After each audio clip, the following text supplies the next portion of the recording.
भंगिया डोले धतुरवा डोले मोर मनवा डोले बाबा जी।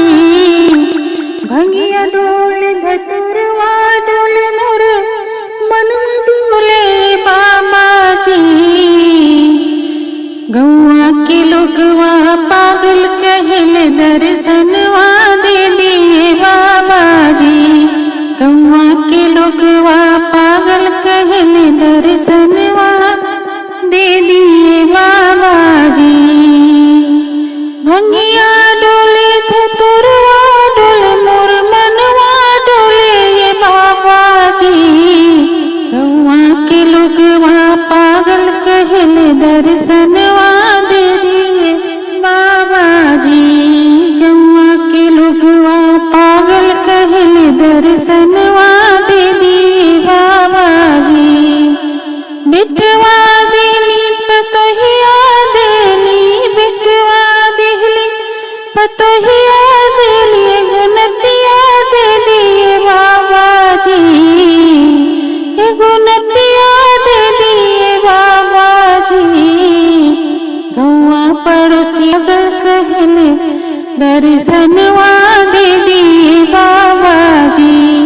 गौआ के लोगवा पागल कहले दर्शनवा दे दिए बाबा जी। भंगिया डोले धतुरवा डोले मोर मनवा डोले ये बाबा जी। गौआ के लोगवा पागल कहले दर्शनवा दे दिए बाबा जी। गौआ के लोगवा पागल कहले दर्शनवा दे दिए बाबा जी। बिटिया देनी दमदवा दनिए गो बिटिया देनी दमदवा दनिए गो नतिया दे दिए बाबा जी। गौआ के लोगवा पागल कहले दर्शनवा दे दिए बाबा जी। गौआ के लोगवा पागल कहले दर्शनवा दे दिए बाबा जी। भैया देहली भतीजवा देहली भैया देहली भतीजवा देहली भैया देहली भुजैया देहली अब भतीजवा दे दिए बाबा जी। गौआ के लोगवा पागल कहले दर्शनवा दे दिए बाबा जी।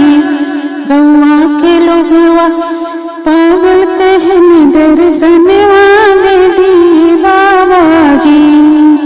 नहीं हर देहली ससुरवा देहली नहीं हर देहली ससुरवा देली गो सैया दे दी बाबा जी।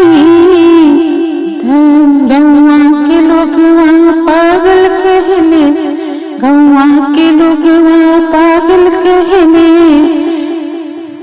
दर्शनवा दे दिए बाबा जी। गौआ के लोगवा पागल कहले दर्शन